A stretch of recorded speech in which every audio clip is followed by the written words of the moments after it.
Good afternoon and welcome to our Zambia Election Dialogue series, where we'll be focusing on latest developments and events surrounding the upcoming elections, which are due to be held in Zambia on the 12th of August. My name is Chris Maroleng, and I am the Executive Director of Good Governance Africa, which is a research think tank that is based in Rosebank, Johannesburg, South Africa. In this particular discussion, I will be joined by one of the upcoming presidential candidates in this election, and that is none other than Bishop Trevor Mwamba. I'll introduce him to the conversation, but maybe a little bit about Good Governance Africa itself.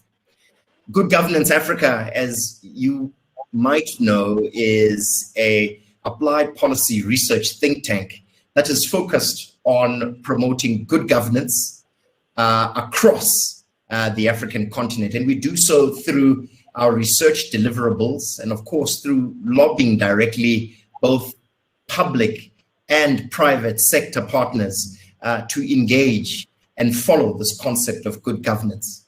The concept of good governance in and of itself is particularly important for the topic that we will be entering into and the discussion that we'll be having with Bishop Mwamba, because good governance in and of itself, simplistically described by us here at Good Governance Africa, talks about who gets what, when, and how. It's about the authoritative allocation of resources. Elections are one of the processes under which this authoritative process is carried out. And certainly, we will be in discussion with Bishop Mwamba about how he intends to introduce, hopefully, good governance, should he be elected in the upcoming elections in Zambia. So, without further ado, let me introduce to you my interlocutor for today, and that is Bishop Trevor Mwamba. Bishop Mwamba, thank you so much for joining us on this dialogue series today. Thank you very much, Chris. It's a great pleasure to be with you this afternoon. Thank you. So let me just declare right up front, Bishop, that I have known you for quite some time. In actual fact, I've known you since I was a little boy, aged around 10 years old in Botswana, where my father was also an Anglican priest like yourself. And you had just come into Botswana at the time as the legal advisor to the Archbishop of Central Africa, Khotso Makudu, and also as his chaplain, as I came to know you at the time. So it's quite interesting now to see you entering into the political realm, so to speak, in your country of Zambia. Why, Bishop? Why would a man of the cloth, so to speak, enter into politics? First, Chris, let me just say, you make me feel so ancient. Oh my God. but now we look like twins. So I'm not aged anyway. Yes, I remember. And it was great, of course, meeting you then and your dear father, a great man. Yes, well, how do I explain it? Let me start by quoting a title of a book written by a great American theologian and preacher. His name is Frederick Buechner. Now, his book, it's a memoir, actually. It's about his life. And he entitled it, The Sacred Journey. And I was always moved by that title because in a way it explains my journey and how I ended up in Botswana, as you rightly introduced me, coming in to work with the Archbishop. And I ended up in Botswana because of that sacred journey, taking me to an amazing place. And how does it start? Now, it's very important because that defines me and defines where I am at this point in time going into politics. You see, before I was born, my mother tells me, and she told me this after I'd been ordained, is that she thought she would never have children. She had a miscarriage and miscarriages. And so she prayed to God and made a sort of bargain that if I was born a boy, I'll be dedicated to God's service. And sure enough, there I was born. And she had 7 children after that. So there were 8 of us siblings. But growing up, my mother never, ever at all intimated or pushed me to go into the church. And my father was a diplomat who came back to Zambia, and I went to university. I studied law, and my intention then was, of course, to pursue a life in diplomacy, a life in law, and eventually politics. But when I finished my law studies, I felt drawn to the church, and I couldn't resist that. You know, it was an impulse, a feeling. And so I ended up going to Oxford to read theology. And I was ordained at St. Luke's, Chelsea in London. And then I came back to Zambia. And that's where it begins. So when I arrived, and this is what happened, I went to see my mother where she worked at the University Teaching Hospital. She was an administrator there. And I sat opposite her, dressed in my clerical attire. And she looked at me, and this is what she said. She said, "Oh, my son, I am so happy that you're a priest. Because you see, before you were born, I asked God that if you would be dedicated to his service." And then she said this, "And now I am so happy I can die a happy woman." And tragically, Chris, within a year, my mother died in a car accident.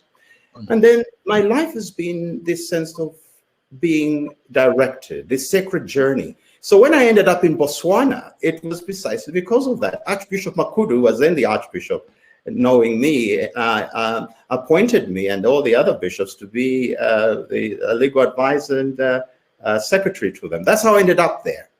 Now, how does it take me into politics? The same thing. This sacred journey has been one which has enabled me to meet amazing people, great leaders, great thinkers, entrepreneurs. And it has formed me all these many years, to the degree that here I am because I have felt that same pull, that same draw, that God who allowed me to go into the church has now pointed me to this direction, saying, this is also part of your sacred journey, your sacred ministry. Go into politics and use all the skills I have given you. So for me, there is no contradiction, that it's an amazing direction or heading to God's purpose in our lives, and especially in my life. That's how I end up here. Fascinating, Bishop, especially this reference to a sacred journey. But I would argue that the journey that you are going into right now is taking you into what would be described as a very murky area of social life, and that is politics. Are you ready for this, Bishop?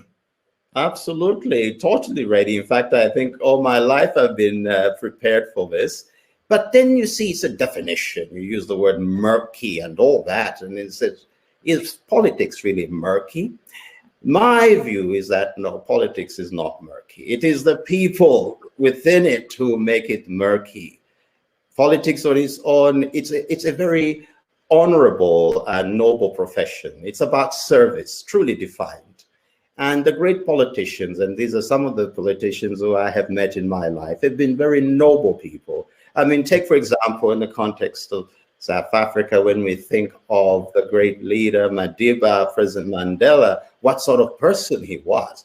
We wouldn't define him as murky in any way, you know, involved in the murky. No, but he was out to do good. You think of others just right now, our beloved president, the founding father and president of Zambia, Dr. Kenneth David Kaunda, who recently died. Now, here's a great man of integrity, of service, and we wouldn't describe him as murky, but all these people brought something of their character, of their integrity, of their principles. And that's what I see in my case, that entering into this profession, it will be adding value. Let me say something in the context of what a French poet, his name is Charles Péguy, wrote. And he has a poem entitled God's Dream. It's a beautiful thing. But elsewhere, Charles Péguy said this, that everything begins in mysticism and ends in politics. Yes. And by that, what he meant, and he was a Catholic, a devout Catholic, what he meant was that, you see, to be engaged in politics, and politics is about life, it's about people, one must be engaged in God's love. It is God who embraces everything. So when you are embraced by this love of God, then you find your concern about the way things are out there. And that, in a way, informs your outlook to politics. It's about service. And when you think about it, that's what Jesus Christ was about. That Jesus comes in our midst. He's a God showing us how things ought to be. Love God with all your heart, with all your strength, with all your mind, and your neighbor as yourself. Do unto others as you like them to do unto you. So politics is about being good to one another and living those moral values. So that's how I see it, that no, we need to bring into politics this morality, this true sense of service, of improving the livelihood and living standards of others. That's how I see it. So it's a great challenge and a great adventure for me. Indeed, what an adventure. But others might actually, especially your critics, say that you are coming into this adventure from a very elite or elitist perspective. You are perceived by many of your critics as being slightly misplaced, maybe out of touch from Zambian politics, having spent a large part of your career outside of Zambia. And therefore, many are asking and criticizing the fact that maybe you are doing this simply for power or for the status and the accoutrements of power that come with running for such high office. What's your response to that, Bishop? Oh, not at all, not at all. I think first, I'm a churchman. I come from context of the church. And as I mentioned earlier, my initial training, my profession, of course, was law. So I could have gone into law and made money, and I could have gone into business and made more money, you know, all that sort of sense about status. But no, I chose to pursue a path, the sacred journey path of service for God's people. And the church is where the people are. The church is where people hurt.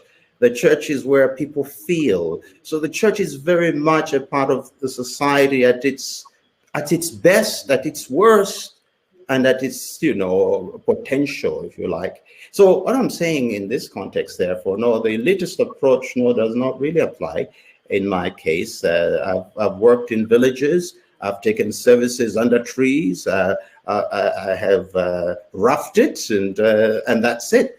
But here's the most important thing about my time out of my country and working in other places, other countries. I was in Botswana, as you mentioned, but I worked in England and in Europe, and I've been in many places. But it's about exposure, but it's also about the network that I have built up and the people I have interacted with, that I'm bringing all this back to Zambia. And my network with all these people remains. There was a time, actually, when I worked for Standard Chartered Bank. So in the financial world, in the banking world, at a very high level, I mean, I did 3 different roles as the head of legal and compliance and head of corporate affairs and secretary to the board within Botswana, within Africa, and of course in England, as I have been exposed greatly. So I bring all this back, and this will be very beneficial to my country, to my people, to have a person with such a network. So that's how I see it. Interesting perspective, Bishop, particularly when you consider the fact that the very same critics then would look at the political party or movement that you have chosen to be part of, which is that of UNIP. As you would be aware, and I'm sure you'll tell us a little bit more about this, UNIP is seen as being the party of liberation in Zambia, having been the party of the founding president, known as the father of the nation, the late great Kenneth Kaunda. However, in the latter periods towards the transition away from UNIP to the MMD, accusations were made that the economic policy, and in actual fact, the moral standing of UNIP as a legitimate party had suffered significant demise and decay. How do you respond to this? Why UNIP in the first place? And what do you say about this criticism of UNIP as a spent force, a political movement that has lost its way in contemporary Zambian politics? Everything has its context, Chris. And yes, you're right. Of course, UNIP is this great party. It's a liberation party which ushered in Zambia's independence. And we must begin there in terms of its greatness, that this is the longest political party in Zambia. And it is the party of all parties, if you like, in the sense, in terms of the liberation dimension, after independence, President Kaunda was a Pan-Africanist. And he opened the country because of his Pan-African view of life to all the other liberation movements to come and headquarter in Zambia. And so he supported them passionately and with a sense of care and love, to the degree that, of course, you had ANC, you had SWAPO, you had ZAPU, you had Frelimo, that Zambia paid a very heavy penalty for that, and in terms of human costs and as well as economically, the sanctions which were imposed, the attacks that were made, the infrastructure. So you're looking at a party that has not just been the party for Zambia's independence, but the party that helped liberate the rest of Africa. So its importance is vital to uphold. So moving forward, as you rightly said, later on, there was a falling away. Mistakes were made. There were mistakes here and there in terms of economic outlines, outlooks, and so on. But again, those mistakes would have been made in the context of trying to build a nation. But it's the leadership of UNIP that intrigues me and has drawn me into it. And this leadership was the type of leaders who were dedicated to the development of the country and its peoples. And it's a leadership that was about selfless service. It was a leadership that was based on integrity. It was a leadership that's based on moral values. And in fact, UNIP had its ideology and philosophy of what we call humanism, which simply puts humanity or people at the center of all things. And therefore, whatever economic policies are made, whatever political policies are made, whatever social policies were made, were all made to benefit humanity at the center. That I hold to greatly, and that is one of the reasons I decided to join this party and was elected its president. And we want to build on that foundation of about focusing on the welfare of people, and the Zambian people, the African people, and the world people. And from that context, it becomes a very place for me. I'm going to have to push you here a little bit around what you describe as some mistakes were done, particularly towards the end of the governing period of UNIP under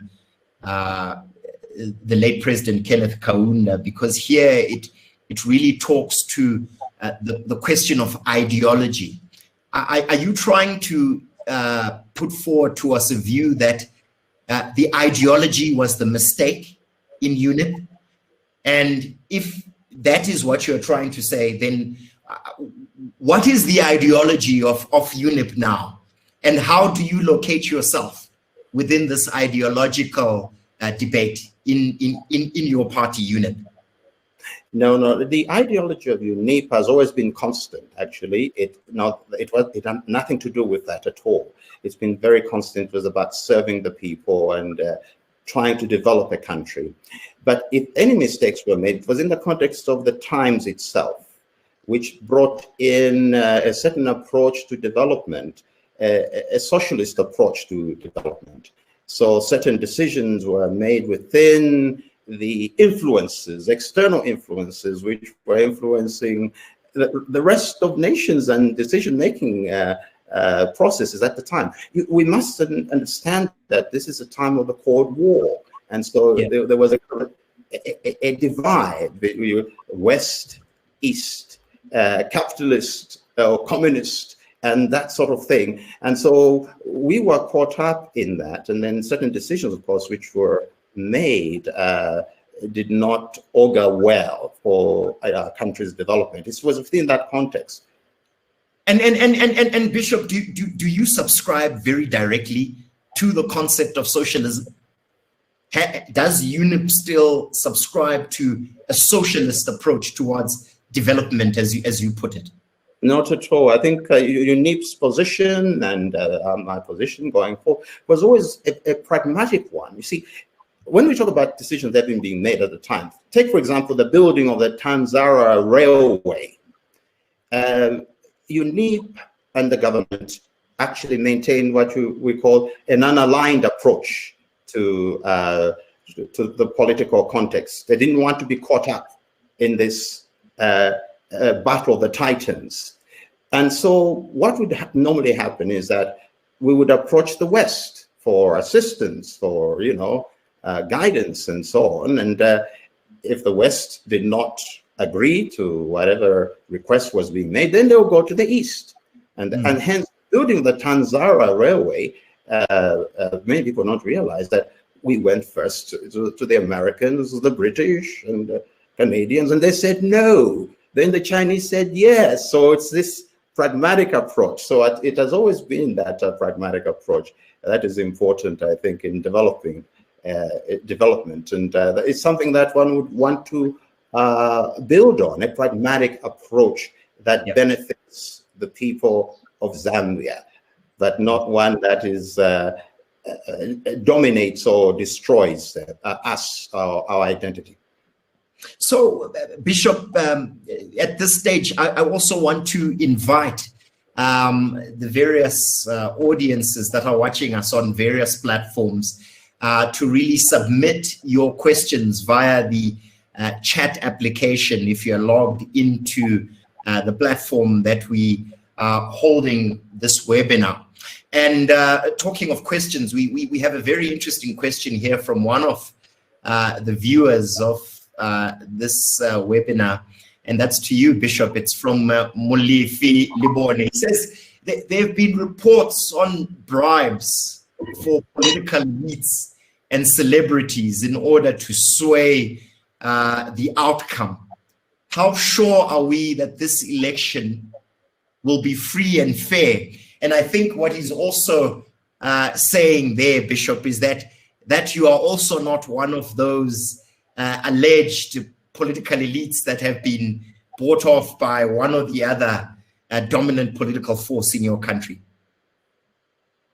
I hear you. Look, I think in any context, it's always about integrity. And I leave it to the wisdom of the Zambian people, as far as they can exercise that free vote, that they will know, they know better, and they can read these people. And so I'm coming in as this, and this is what I am. I'm a churchman. I'm a person of integrity, of honesty. I have no monies. All my life has been about serving God's people. So I come in squeaky clean.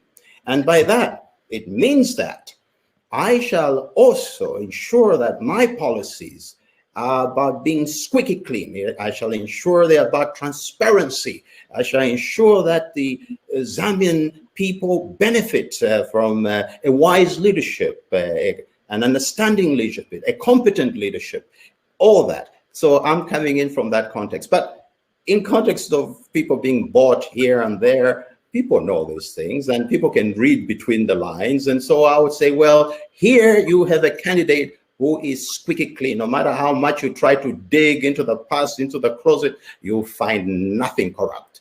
And that's what we must be about. Incorruptible. Incorruptible, squeaky clean. Let's talk a bit about some of those policies that you refer to, that you are most likely to engage in should you be elected as president of Zambia through this election. And let's start off with economic policy. We are aware right now that Zambia faces a significant public debt issue. And that public debt issue has seen Zambia actually defaulting in its payments of its debt to the IMF. We recently heard about this in November 2020, where it was announced that Zambia had defaulted. What are you going to do with regards to economic policy in a situation like the one that Zambia is faced with, of significant public debt, a requirement to enhance expenditure towards COVID relief and the like? And I can go on and on. What will be the centerpiece of your public policy? And more importantly, what are you going to do about this outstanding issue of this odious public debt? Thank you very much, Chris, for that question. Indeed. I'm reminded of, you remember when Clinton was running for president, and his lead strategist, James Carville, came up with this phrase, the economy is stupid. The economy is stupid. And that's it. For me, this is the elephant in the room. We have to tackle this. And as you have rightly alluded, and in a question about the public debt, it's a matter which we must handle, and we must address, and we must resolve. One of the first things, of course, one want to do is it's about negotiating with the IMF and the World Bank and other international institutions, our creditors, is to renegotiate and reschedule our whatever amounts we will be owing. At the moment, I'm not aware or fully aware of how much is owed. I don't know if anybody knows, but we will find out. And we don't know how deep we are in the hole. So once we know what the status is, then we will seek a way of addressing this matter, of resolving it. And we will do so, one, in the context of absolute honesty in approaching this matter. Honesty in regard to the Zambian people, honesty in regard to our partners, honesty in regard to the business community, honesty indeed in regard to how we work out the solutions. And that brings us to the issue of transparency. Transparency. The people of Zambia, everybody will need to know what has happened and what is happening and how we can deal with this matter. Yep. Transparency. Then, of course, we want to get back to what I alluded to in terms of renegotiating, rescheduling. Approach it in the context of the best faith negotiations. No backroom deals, no cutting corners.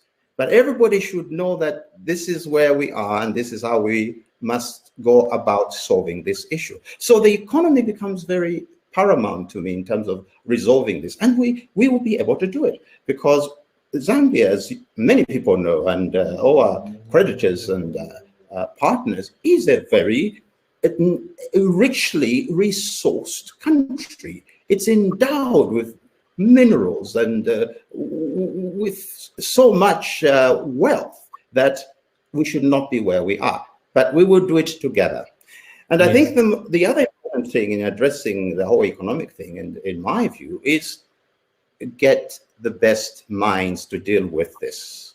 Yeah. Get the best minds to deal with this. And so I will be looking at who we have as Zambians within Zambia, outside Zambia, who are Zambians who can come and help us address these matters. So transparency will be very important. That's about making sure that the round peg is not put in a square peg, and let those people who know what to do deal with this matter. We'll provide the foundation. Very, very comprehensive responses, and really clearly indicating a move towards a more transparent and accountable administration should you be elected into office. However, we've got a great question here from a colleague of mine known as Lloyd Kutz, and he says, what if austerity measures are the ultimate requirement from the IMF? Are you also of the ilk of leaders who say what is required to address this issue is to tighten up the belts, austerity, and really to see a reduction maybe in public expenditure and things such as welfare and the public sector wage bill? What's your perspective on that? That's a very good question. Remember, in the context of renegotiating, rescheduling, and that process, that's where we'll be dealing and handling those matters. I think what we need to arrive at as, as creditors and other partners or stakeholders is that we need to arrive at a solution that benefits everybody. We don't want to be tightening belts, and people are people. And especially the poor. I mean, if you tighten the belts on the poor, you kill them off. So it's about negotiating in a transparent and honest way. And that is a matter I would have to address, faced with, knowing the extent of what needs to be done. Of course, then we will have to implement those measures that are necessary for us. It sounds like you're unwilling to make the tough decisions around austerity. Oh no, that's is that what you're saying here? That you are unwilling to take such steps if it's around the economy? Well, we would have to take those tough measures precisely to get ourselves out of the the hole. And if it means curtailing whatever is necessary, we shall do that. We would look at reducing the government workforces and all that, and make sure it's efficient, it's lean and efficient and competent. Yes, we would do the necessary things, but I'm saying that answer to the question, it's in the context of how we arrive at that. But we will not. We shall bite the bullet, and we shall do what's necessary. There are many ways. In fact, as I look at Zambia, as I mentioned earlier, in terms of its resources, I mean, look, we've got the copper dimension. Adding value to that to increase revenues. Look at the agriculture potential which we have. Look at the context of tourism and all that. Things will work out, and but we will do the necessary. We'll make the hard decisions where need be. We will not fall back and curl up and be afraid to make decisions. We're very decisive. Indeed. So talking of making tough decisions, we've got a great question here from Fegade Terife, who says, is it a good idea that the UNIP party believes in infusing morals into politics? Or rather, he says it is a good idea. But at the same time, I heard the bishop saying UNIP is pragmatic. May I ask him, therefore, where the right balance is? And I imagine here that he's talking about where is this balance between pragmatism and this moral approach, this enhanced transparency and accountability to the people that you talk of. Where do you draw the line, Bishop? It is in getting things done. Let me give you two quotations in answer to that question. One is our good Lord once said, you must be as wise as a serpent but as gentle as a dove. Yeah. Those two. That's very important. As wise as a serpent, but as gentle as a dove. And then one of the great Chinese premier, I think it's Deng, who said that he did not care whether the cat was white or black as long as it caught the mice. So in the context of morality, I mean, this is exactly, morality in my view is about values, it's about principles. And these are values which guide us to achieve greater heights and greater service. And it's about being fair. And when we bring that in politics, it's about enhancing the role of politics in making life better for all, in allowing the people for which we are there as politicians to serve to have a greater say in terms of, democratic ways of making decisions. And so morality dictates that. It's about wisdom. It's about enforcing right ways. But it's about doing the right thing. And without morality, you cannot do the right thing. That's how I look at it. Great. So, Bishop, let me bring you back to something more here on the ground, if I could call it that, which is the upcoming elections on the 12th of August. You'd be aware that your, let's call it your political opponents and rivals, particularly the Patriotic Front, led by the incumbent President Lungu, and indeed the other opposition party led by a man popularly known as H.H. Hichilema, did particularly well in the last elections, to the extent that it was seen as really a two-horse race between these two parties and these two political protagonists. Now, you've come into the fray, maybe somewhat late in the day. Do you really think you stand a chance against these political giants, if I can call it that, in Zambian politics at these upcoming elections? Oh, absolutely. I stand a very good chance. In fact, the political landscape in Zambia, as you rightly pointed out, has been between these two political giants, the ruling PF and the leading opposition, UPND. And that's how it has been. And the Zambian people have, as it were, resigned themselves to choosing between these two. But suddenly, UNIP appears. But UNIP is not new. UNIP is the oldest political party. But it appears presenting to the Zambian people an alternative. Yep. And this alternative, in fact, has been amazing, Chris, following the death of our president, Kenneth Kaunda, having declared 21 days of national mourning for him, that on radio, on television, on the newspapers, and so on, people were learning about this great man. And UNIP, the party which he led, which has up to now really been forgotten. But it was like a nostalgia, realizing, my goodness, although yes, we passed through certain hardships, but there were many positives which were done. And those positives are the one now which we are building on, and in fact make it even greater. For example, free education, of which President Lungu and HH and other politicians are all beneficiary of. Yes. We will bring back, and health and the infrastructure developments that took place. Anyway, the short and for is that now people begin to realize that, in fact, UNIP did these things, and we have the experience, and we shall do it.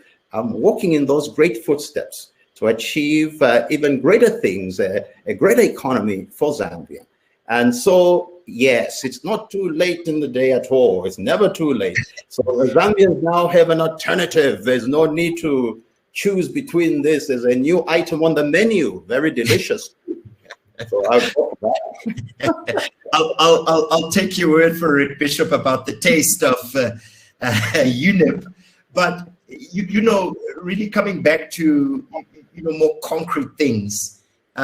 some observers of Zambian elections in particular are concerned about whether these elections will be held in a free and fair environment. And in actual fact, another colleague of mine, Dr. Craig Moffat, asked this question. He says, Bishop, do you have any concerns about SADC not deploying an election observer team due to COVID concerns? Are measures in place to mitigate against potential election abuses? I think he's being very diplomatic. Fraud, Bishop, vote rigging, is this a concern, or it's not something that you're worried about? Well, at one level, Chris, you see, this is not the first elections that are being held in Zambia. We have a very positive record of elections in Zambia, starting with 1991, when the then UNIP government was voted out, and a new party, MMD, came in. Going on to 2011, when the then party in power, MMD, was voted out, and a new party came into power, PF. And now we're here in 2021 when the elections are taking place.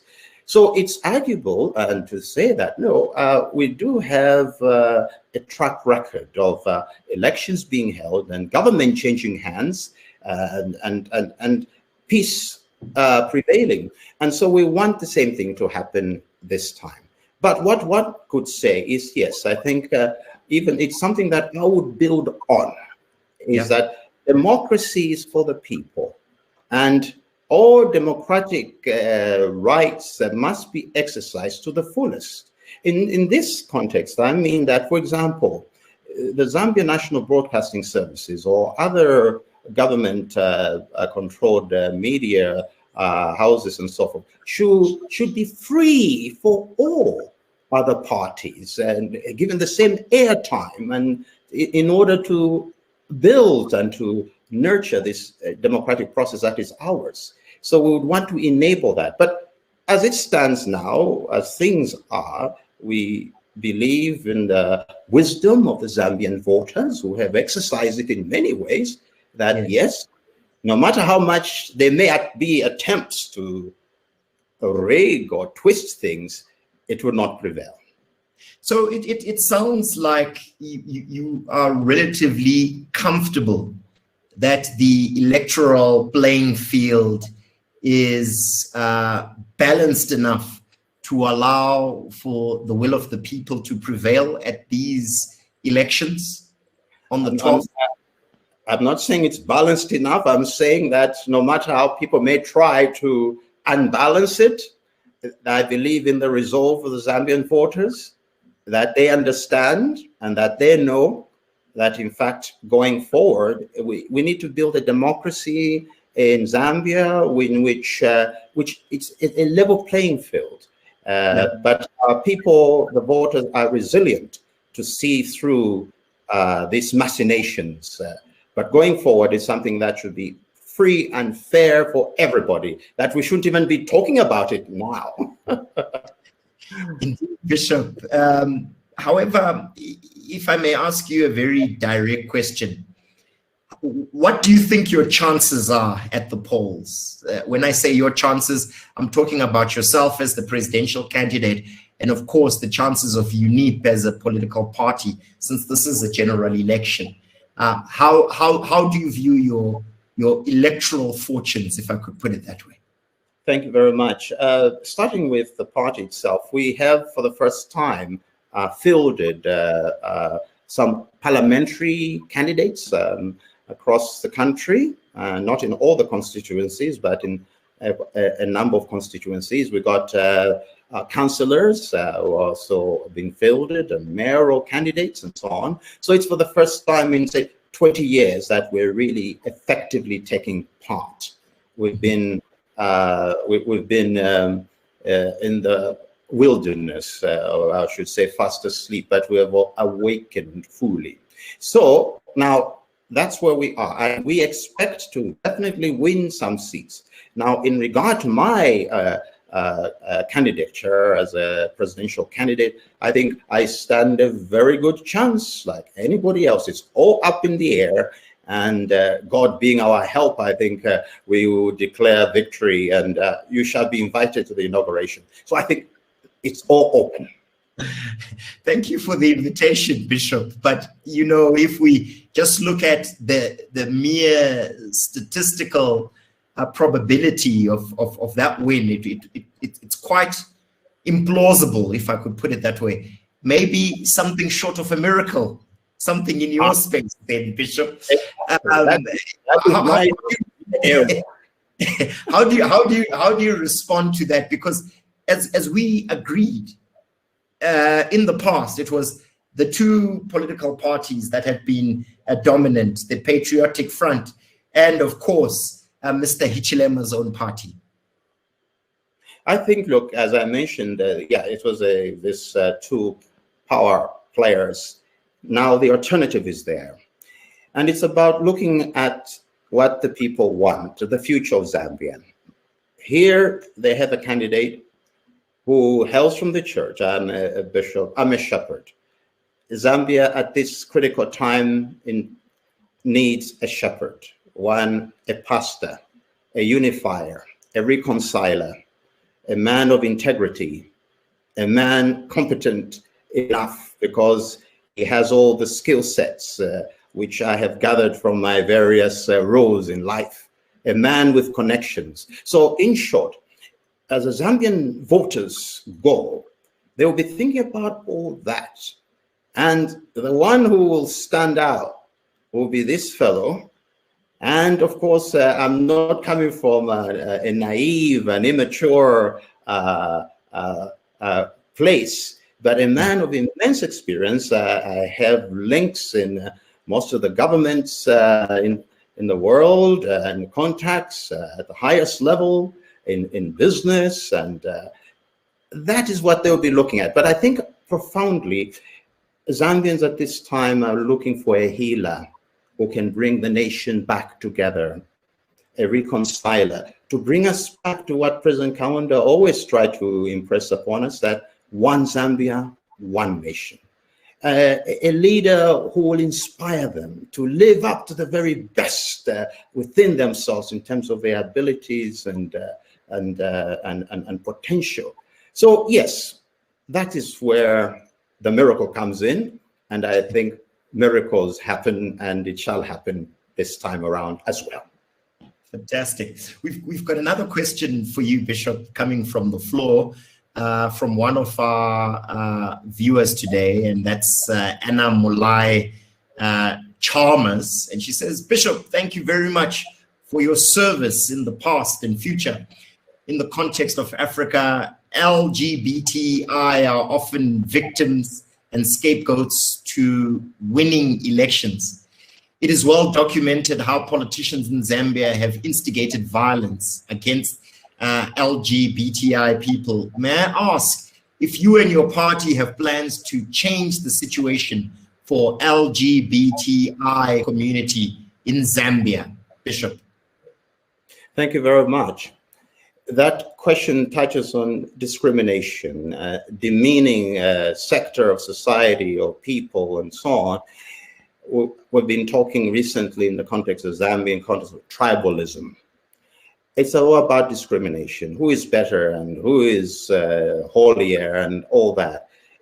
In a world as we live, we are all God's children. It's very important to understand. There's none who's better than any.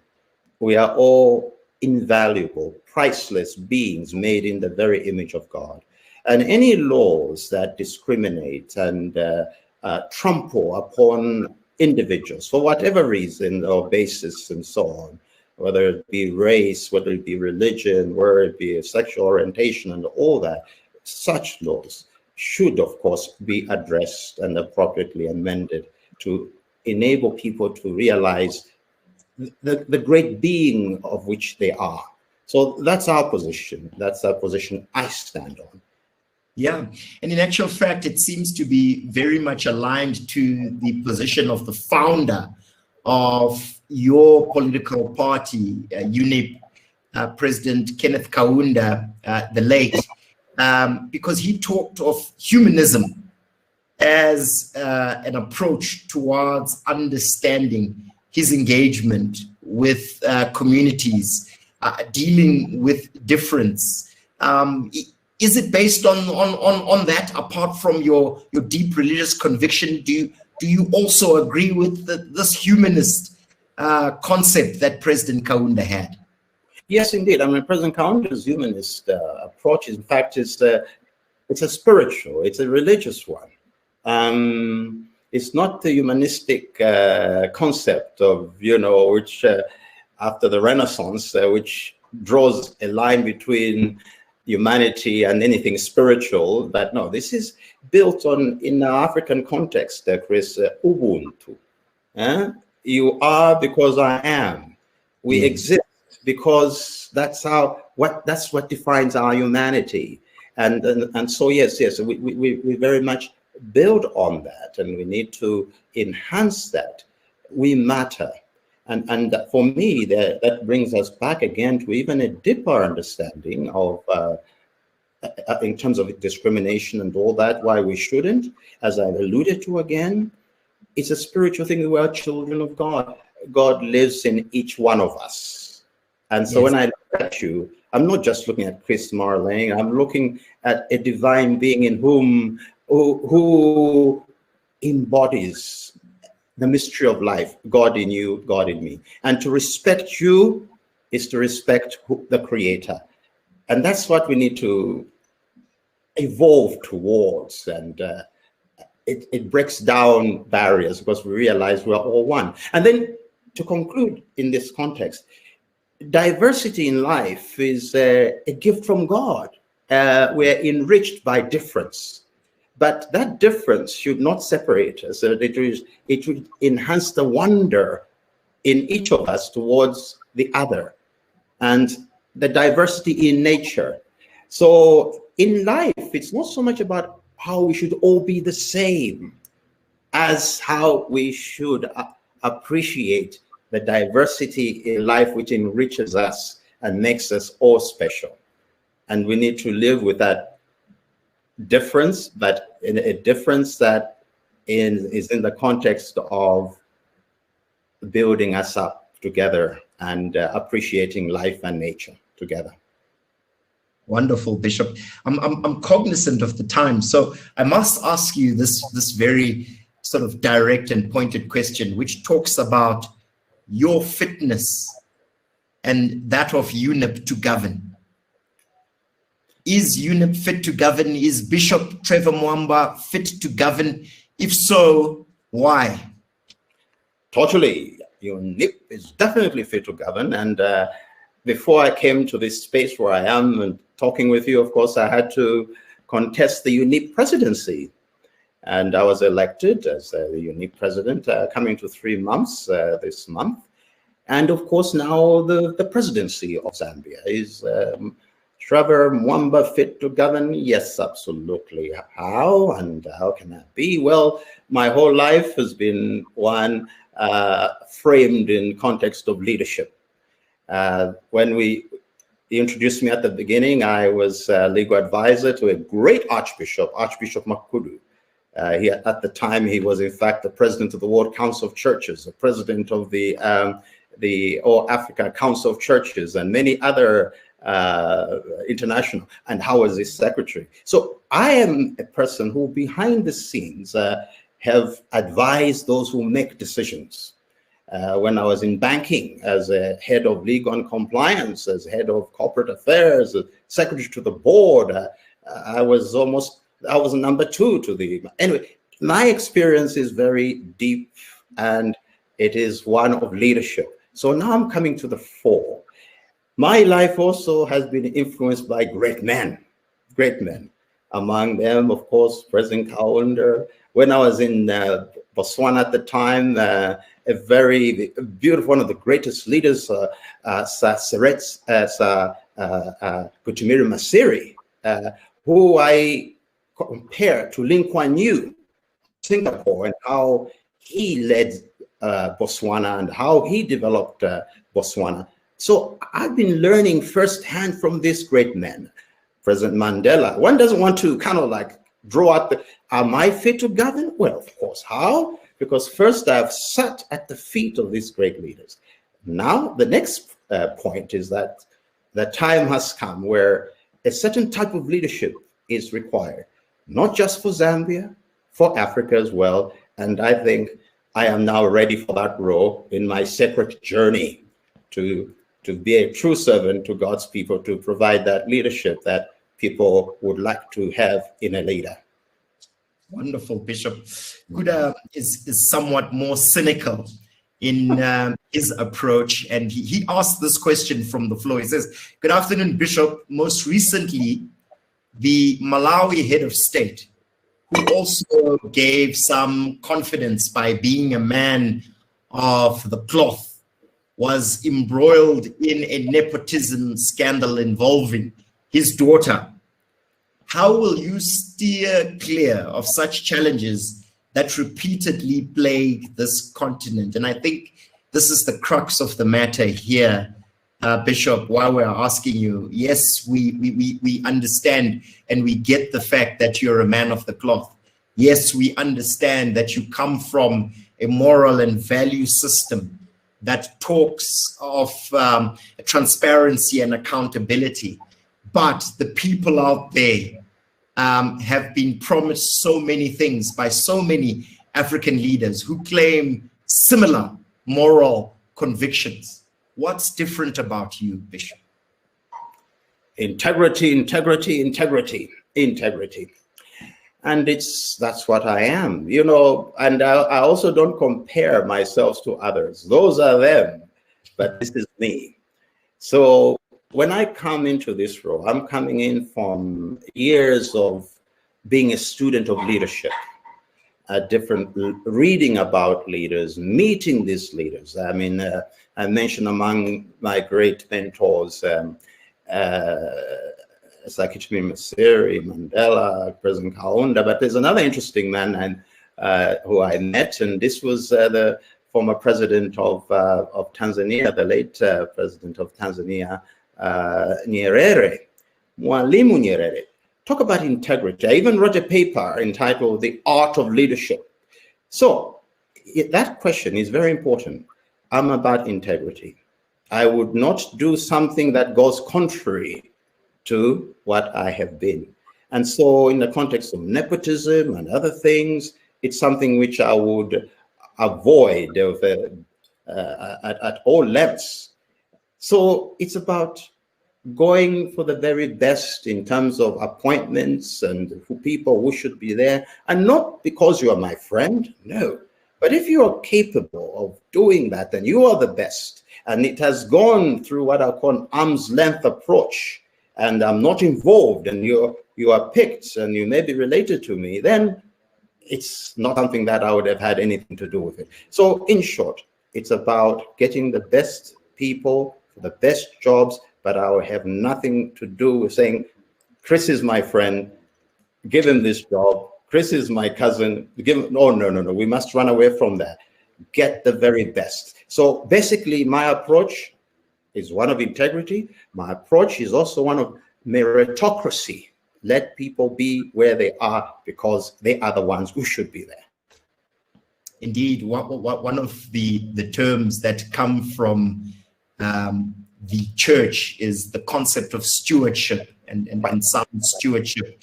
One of the things that we are enjoying to be sound stewards of is our natural resources, our environment. And I bring this to you from the floor, Bishop, from one of the audience today, Diane Willis. And she asked, "Good afternoon, Bishop. Please explain your policy with regards to the environment, in particular deforestation and the lack of environmental impact assessments in proposed projects in the lower Zambezi, where Lake Agro Industries have cleared over 550 hectares of pristine forests, less than 3 kilometers from a proposed World Heritage Site, the Kasanka National Park." And that's from Diane Willis. asking about your stewardship of the environment, Bishop? Diana, that's a fantastic question. And first and foremost, that would not happen if I was in power. It would not happen. The environment, as I talked about, diversity, and it's part of nature. God has created that. And we are stewards. We must preserve this pristine gift that God has given us. We must make sure that the animal kingdom and other resources are protected. And of course, one of the first things I would do, in fact, and I shall do, is to have a minister in charge of the environment, somebody, a climate czar, if you like, who monitor that things are done as they ought to be, and will not give any licenses, will not allow any projects that will cut down a tree and affect birds and so on. People may think, wait a minute, it's just a bird, it's just a tree. No, no, no, all that has value in the wider context. So the environment becomes a very important aspect of our whole existence, because once we destroy that, we are next in line. And so I love your question, and you'll be guaranteed there will be policies which will be put in, legislation which will be put in to protect the environment. And where licenses have been issued to people which are damaging that, we shall revoke them. I shall revoke them.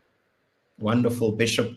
I think as we wind up our conversation here today, one of the pressing issues, not just in Zambia, but in many African countries, has been the role of foreign direct investment. And increasingly, we are seeing a particular role in this regard being played by China. And this also has a particular relevance in Zambia when we consider the increasing role of Zambian investment in your country. What's your view about foreign direct investment, but specifically that of China in Zambia and its influence? Yes, well, I'm in favor of foreign direct investment. I mean, we're living in a global world, and there's much that the world can offer Zambia, and there's much that Zambia can offer the world. But it's all a question of how that is done as well, how the contracts are drawn up and agreements in terms of the roles that are played by companies in multinationals or countries wanting to invest. This is an area that has to be looked at critically in terms of the benefit to the country, and the environment, which we talked about, and all that aspect. What value is it adding? I encourage foreign direct investment, and we will make sure that we would have policies that can attract investors into Zambia. But those investors must come into the country in the context of adding value to the resources, adding value to the lifestyles of our people, so that the people are at the center of all this. And so I don't care where people come from, as long as they adhere to certain fundamental principles that are there to benefit the Zambian people. And this is how I would look at that. And would you encourage the sort of levels of Chinese participation in the economy and indeed investment in Zambia that we've seen? Would you enhance that? Have you had any particular concerns about their presence in your country? I hear what I've been told, for some experiences of people speaking of how certain arrangements have come about, and some of them have not been very, very cautious. So we come back to the rule of law and how it is, and transparency, how things are done.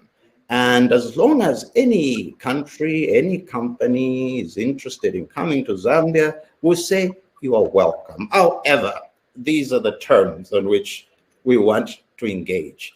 And of course, these are terms which, as we just spoken earlier, if people come in and they're going to destroy the environment, but you're going to get X amount of millions of dollars or whatever because you want that money, we cannot allow that. So in the end, all I'm saying is that it's about having a relationship with a country, with multinationals, with potential investors, that is on a win-win base. And we want to encourage that. But the Zambian people must benefit, the environment must benefit, it must be for the benefit of the country. And of course, the investors, the returns must be okay, but not too okay. If you see what I mean. Good answer, Bishop. We are really at the end of our conversation, and before I thank you, I just wanted to ask you if you have any final words, especially to those who will be going to the polls on the 12th of August. What is it that you're saying to them? And more importantly, is there the possibility of hope for the people of Zambia? Is this a crucial turning point?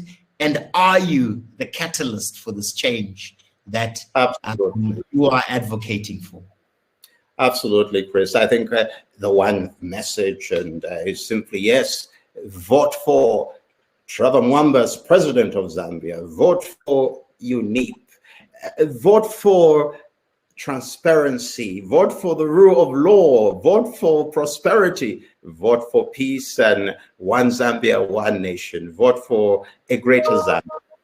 I represent that, and we'll make sure that we honor the pledge, and we honor the confidence of the Zambian people who will be voting for me.